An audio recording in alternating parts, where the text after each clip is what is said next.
Hey everybody, this is Eric at the Fitness CPA coming with an updated news alert that the EIDL applications are now open again for other small businesses.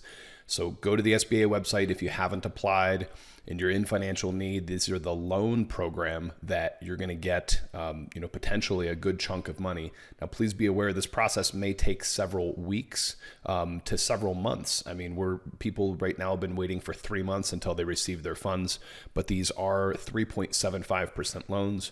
We've had clients already approved for 150. I had a client approved for $300,000. They can be significant. We've also have clients that have been declined and are going through the appeals process. We've had clients approved for just $25,000 and are going through the appeals process. But if you go to the SBA website, you can see that they're now accepting. Click the apply here button. Let me go back real quick because it's probably where my face was over the screen. But if you're on the SBA website and then you go to this apply here button, click apply, and you're going to go through this process to certify that you're eligible.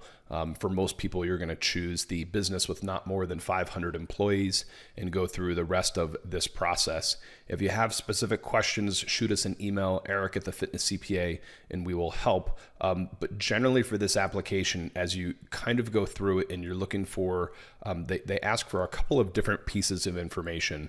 Let me just check these for you. We're going to certify all of these items and go to the next page.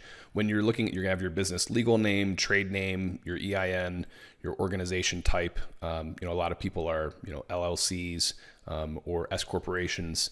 And then down here, your gross revenues for 12 months prior to this date, and then your cost of goods sold. Revenues are easy, right? We should have our revenues. We know those numbers. You can pull them from MindBody Online or your point of sale system, or if you're working with a good accountant, you should know your 12 months revenues from your financial reports.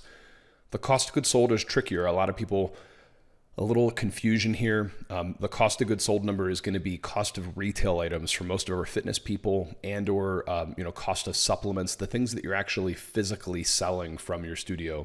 They're not going to be wages. They're not going to be labor. It's not going to be rent. It's not going to be, any cost of your programs. It's going to be literally physical items that you're purchasing to resell to your customers.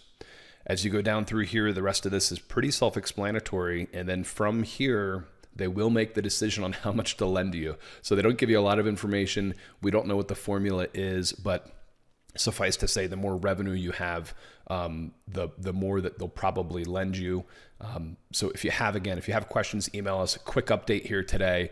Good luck. Get your application in. And please be aware that this generally should still be tied with the grant portion. So you should get a grant of $1,000 per employee up to a maximum of $10,000. And then that money, if you've received PPP funds, which I hope if you're listening to this, you've received PPP funds because they are still available. You should have gotten PPP funds by now. Please be aware that however much you receive from this EIDL grant will need to be paid back through your PPP loan process.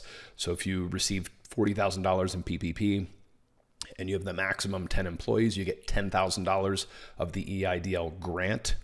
Then you'll actually have to pay back only $30,000 of your $40,000 PPP funds can be forgiven, and you'll need to pay back $10,000 of your PPP money, but over 5 years, at a 1% rate. So it's not a terrible deal, but they essentially don't want you dipping into both cookie jars. And let me for a moment just distinguish again that we've got the PPP. See, even I get confused. We've got the EIDL grant portion, which is the free money that can offset PPP. And then we have the EIDL loan portion. Most people are interested in this application because they want the loan. So, that's where, and again, there's no ability to have this loan forgiven, but 3.75% paid back over 30 years. I had a client on a call this morning. That's $150,000 they're able to get for a monthly payment of $730. So it's not free, but it doesn't get much better than this. All right, good luck. Apply. Let us know if you have questions. Take care.